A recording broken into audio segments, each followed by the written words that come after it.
This is a cotton field. I think it's off the Highway 19 in northwestern Haywood County. Vernacular design methods of Tennessee Delta quilts. When discussing improvisation in quilt making, scholars often associate it with an ethnic or racial group. Folklorist John Michael Vlatch and art historian Maud Southwell Wallman relate it to African Americans. Folklorist Geraldine Johnson, who did field work in the Blue Ridge Mountains in the 1970s, found that Anglo-Appalachian white women, as well as African Americans, made improvisational quilts. And quilt historian Fawn Valentine, studying quilts made in West Virginia about 1880 to 1940, finds that Scots Irish women used improvisational techniques. Responding to researchers who had linked improvisational quilt traits to African heritage, Valentine writes, "In fact, some Scotch Irish quilts look more, quote, African than those made by women of color, indicating that environmental and socioeconomic factors may sometimes influence aesthetic formulation more than factors of race or ethnicity." In other words, blacks and whites with similar living conditions may use similar quilt designs. Translated. In their recent book called Creativity and Cultural Improvisation, social scientists Tim Ingold and Elizabeth Hallam view improvisation as a universal practice, the process of responding creatively with judgment and precision to the always changing conditions of everyday life. We all improvise. And ethnomusicologist Gabriel Solis observes that improvisation occurs in almost every musical tradition, but only in certain genres. Building, in other words, maybe you don't see it in classical music, but you see it in old-time music or jazz. Building on this research, I approached my study of Tennessee Delta quiltmaking with the idea that improvisational traits would reflect living conditions and values in low-income rural households, which in this region tended to have African or Scots Irish roots. I define improvisation in quilt making as a focus on process rather than planning. That is, making design decisions when you're in the middle of constructing the quilt. You don't have it all planned out ahead of time. The southwestern corner of Tennessee is part of the dark pink Delta, this little corner of Tennessee, part of the dark pink Delta Plantation cultural region on this map. It is well suited to studying improvisational quilt making as a place where plantation culture and yeoman or small farm culture rub up against each other. Its plantation culture heritage, rooted in rich Delta soil, resulted in a large African American population, as much as 70% in some areas through the 1960s. This elaborately carved chair that one of my consultants found in an abandoned mansion testifies to Haywood County's plantation culture heritage. Likewise, this sugar bowl was a late 1800s wedding gift to an ancestor of my consultants Goldie Harwell and Ida Mae Coleman from the family that had owned her, for whom she still did domestic work.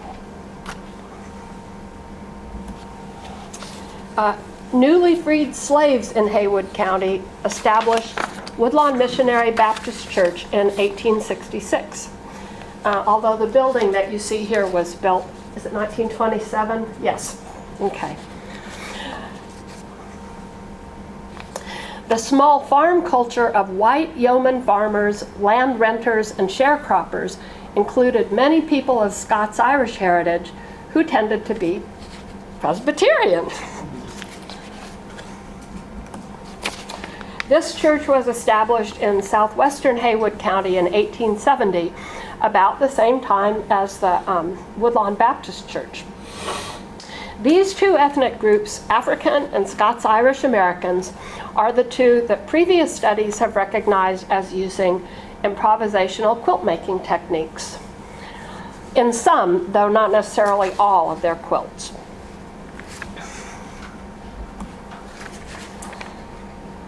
Yes.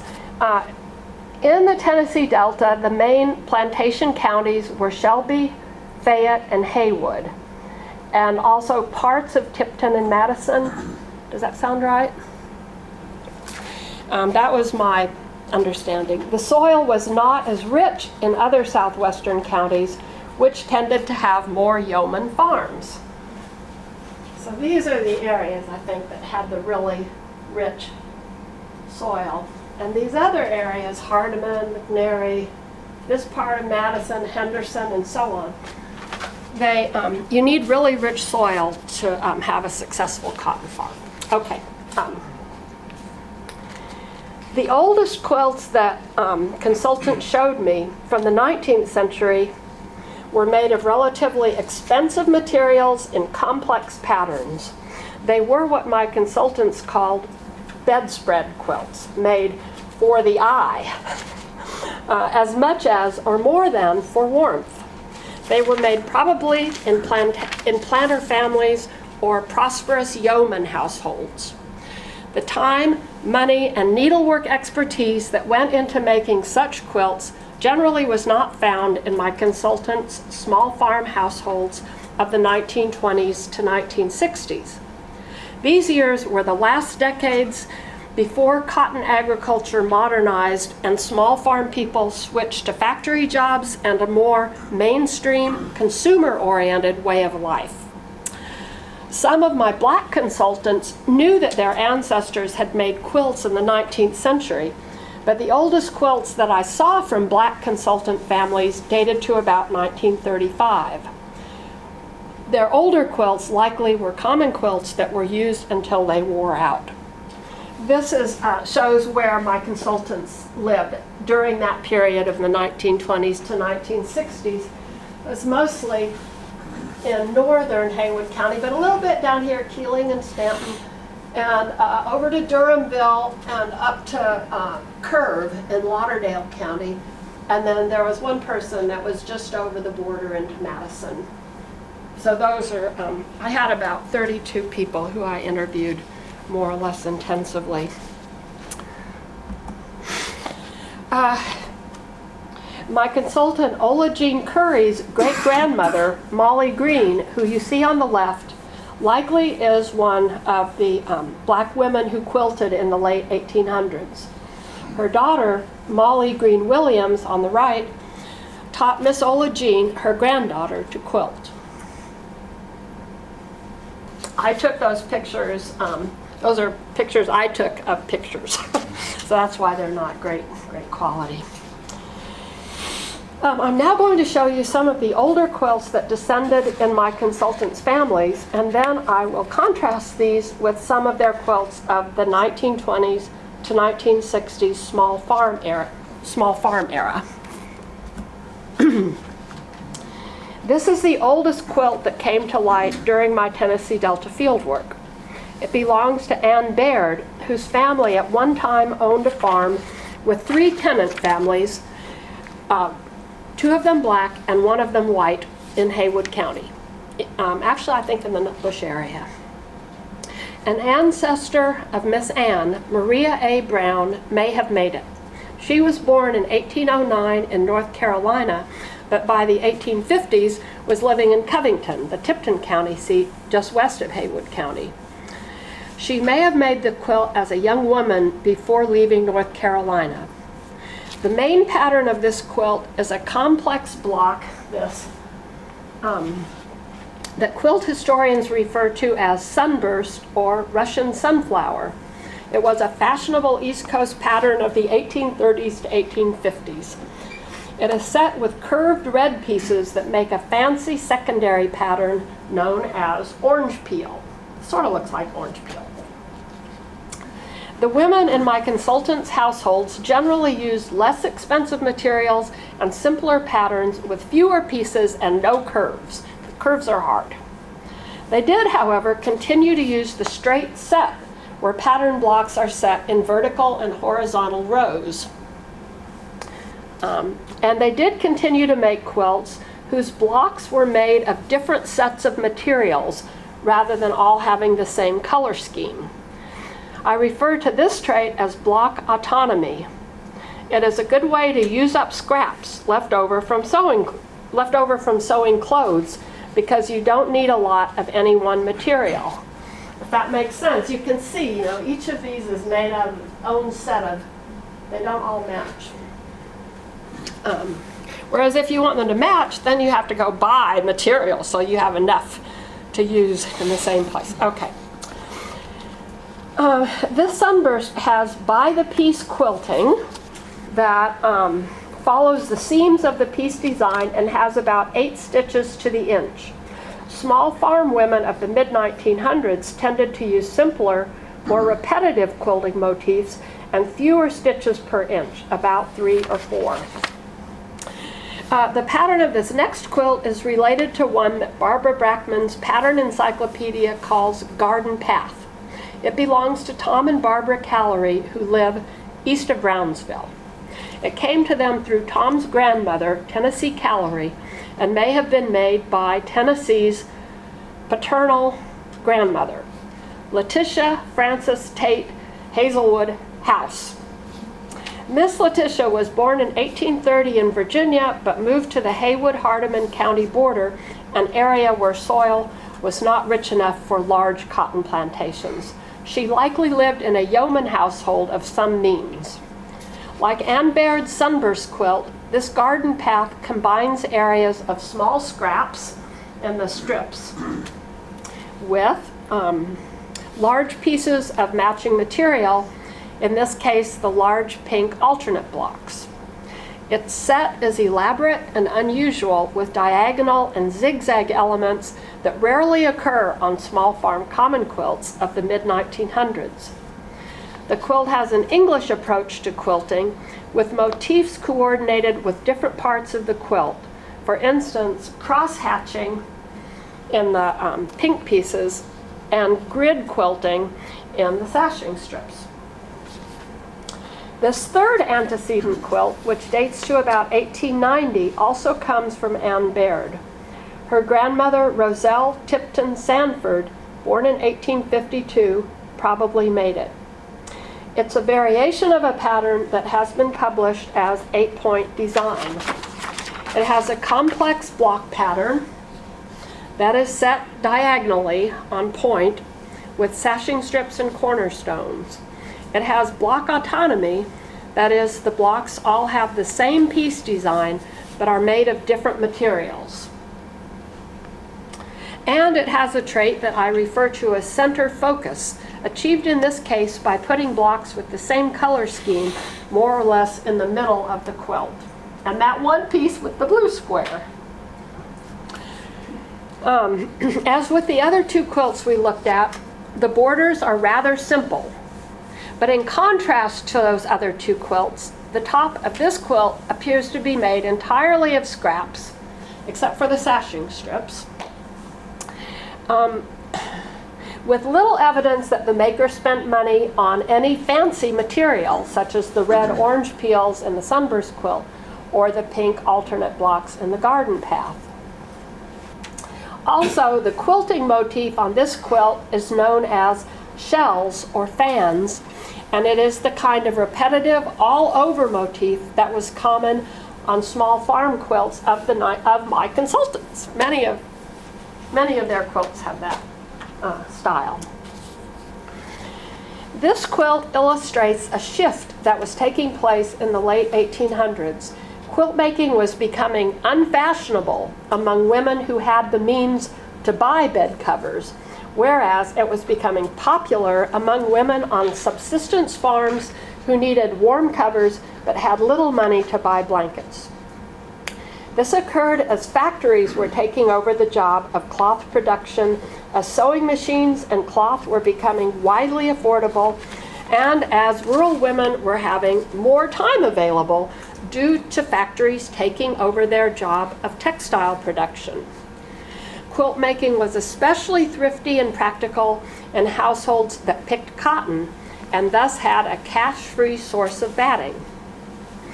In situations such as those of small farms in the Tennessee Delta, where households typically had 8 to 12 children, where houses were drafty and heated only by fireplaces and wood or coal oil stoves, where women needed to make several quilts every year, where insulation capacity was key and beauty was optional, women tended to make quilts that were low cost, that did not take too much time, and that had repetitive quilting motifs that accommodated mutual aid quilt groups.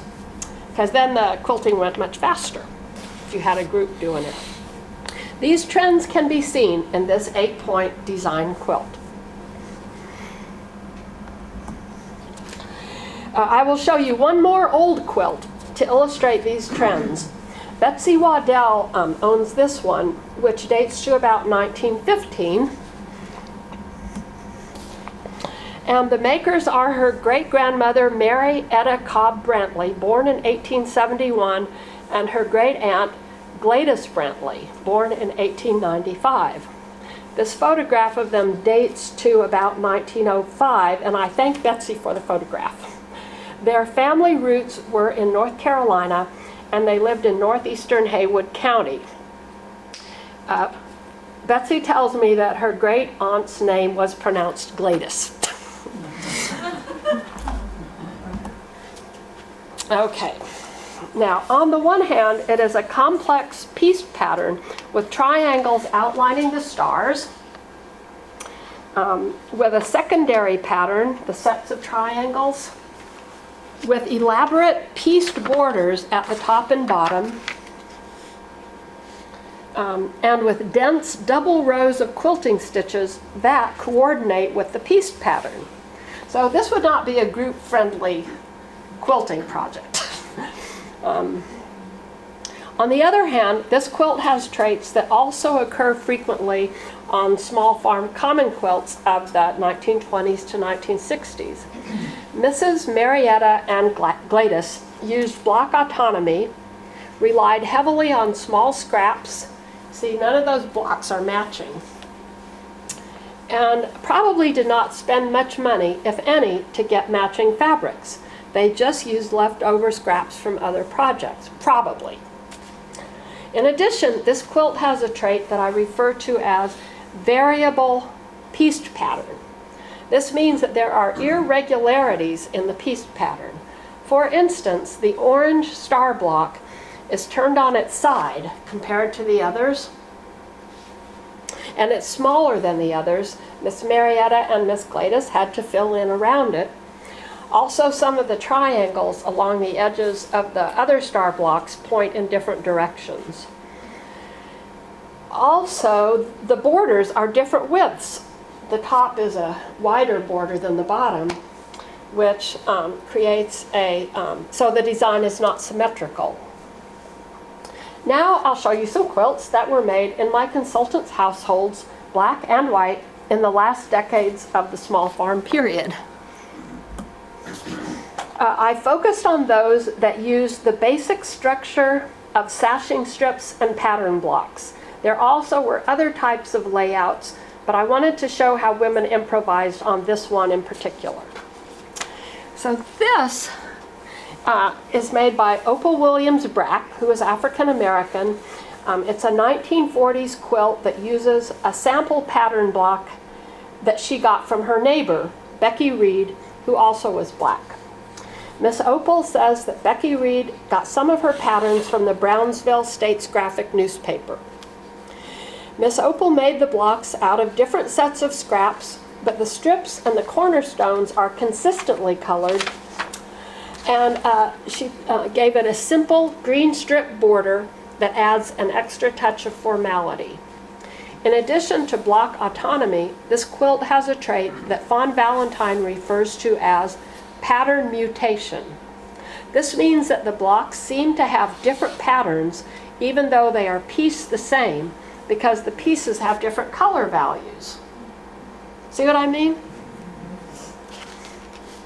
The quilting motif is an improvisational combination that I have labeled, I've never heard anybody else talk about it, variable shell. It has sections of shell,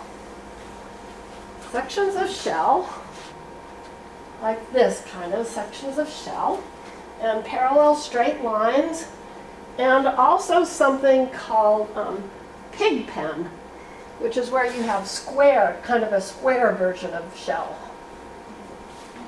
And there are also some others like this. I've never heard a name for this. This is something that I just roughed out. Shell on the left, pig pen on the right. The pig pen motif consists of sets of concentric L's. It is a repetitive motif like shells. To my experience, most but not all women who use variable shell quilting are African Americans in the rural South.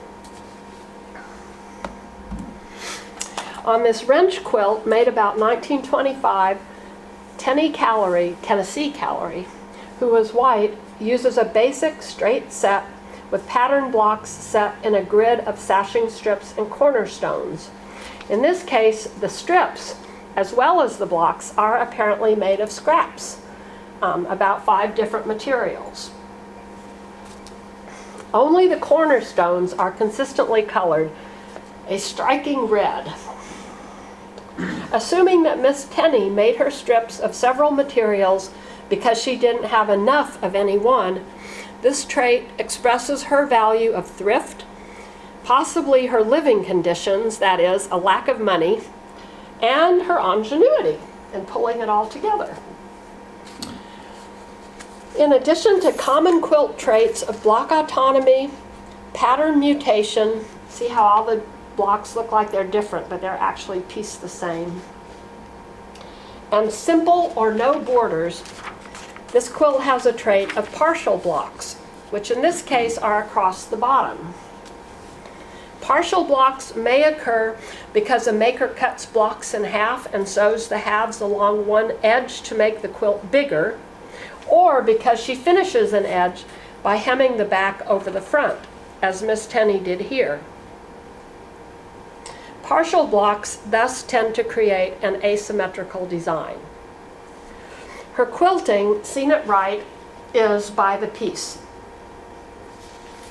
So this is a sashing strip that goes across there, and this is her wrench block.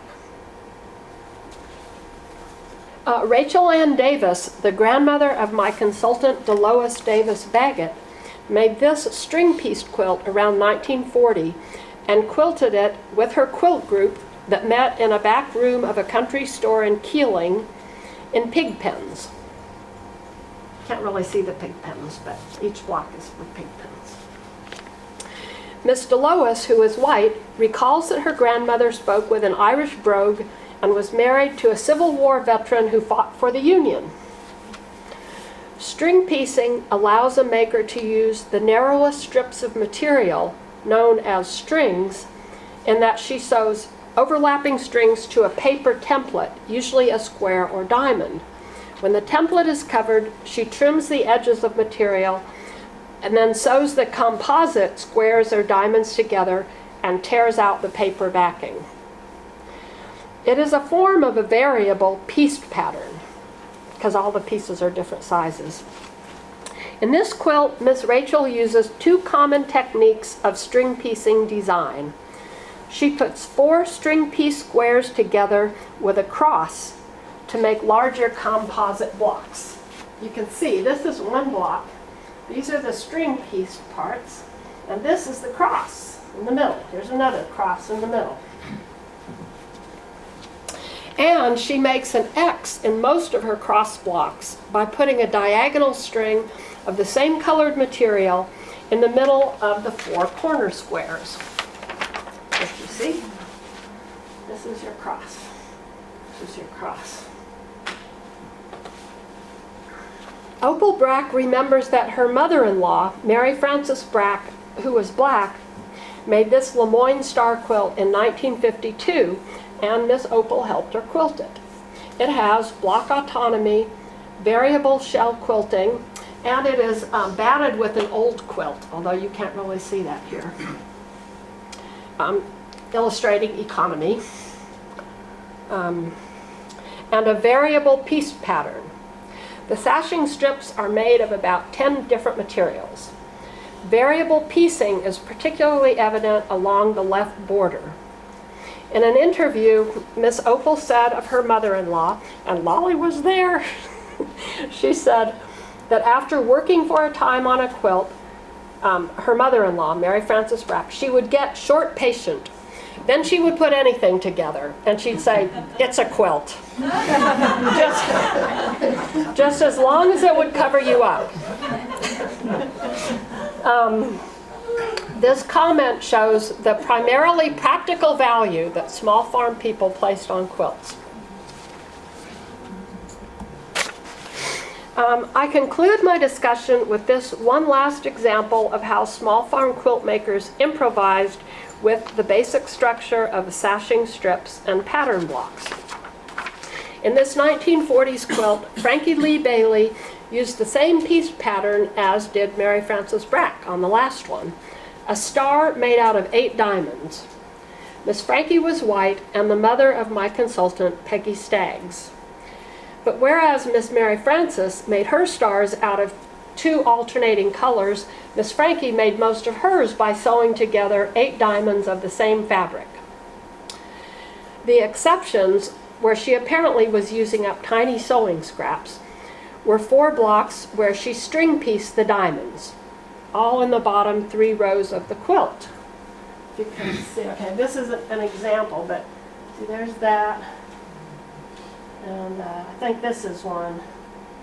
I think this is one, and that's one, maybe.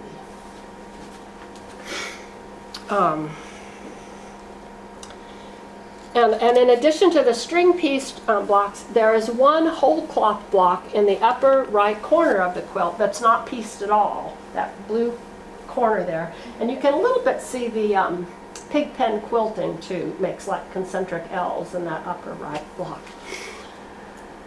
Let's see, her use of string piecing expresses a kind of thrift aesthetic, a reluctance to throw anything away no matter how small. So this is a case where an aesthetic design expresses a value. Her quilt also has common quilt traits of block autonomy, partial blocks across the bottom and the right side, a variable piece pattern due to the string pieced blocks and the whole cloth corner, and pig pen quilting. Perhaps Miss Frankie's most distinctive trait is putting the vertical sashing strips between every other row of blocks instead of between every row. I have never seen this arrangement of sashing strips before. One other common quilt trait of this quilt is clustering, meaning that blocks with the same color scheme tend to be next to each other rather than distributed evenly. It may have a logistical explanation. The quilt maker makes blocks using a given combination of materials until she runs out of them. Then she starts on another combination, stacking the finished blocks as she goes along. Then she works her way through the stack when she starts sewing the blocks together into the top. So the ones with the same color combinations tend to be next to each other. I'm just speculating on this, but this is an example of process-oriented quilt making. I mean, if she wanted to lay them all out, she could have said, okay, we'll put one blue one here, then 2 more different ones, and then a blue one, and then a blue one, and have it all perfectly balanced. But no, she just took it out the way. She had them stacked up. This discussion of quilts from families in southwestern Tennessee shows that black and white women use many of the same techniques to adapt older, established quilt making methods to their living conditions and taste. In this case, at least, vernacular design and construction methods were tools of improvisational quilt making, and those methods to a large degree were shared among women with different racial identities but similar living conditions. I would like to thank the Tennessee Folklore Society for organizing this meeting, and I would like to thank Ms. Sonia Outlaw Clark of the West Tennessee Delta Heritage Center for hosting it, and I would like to thank my consultants for being here.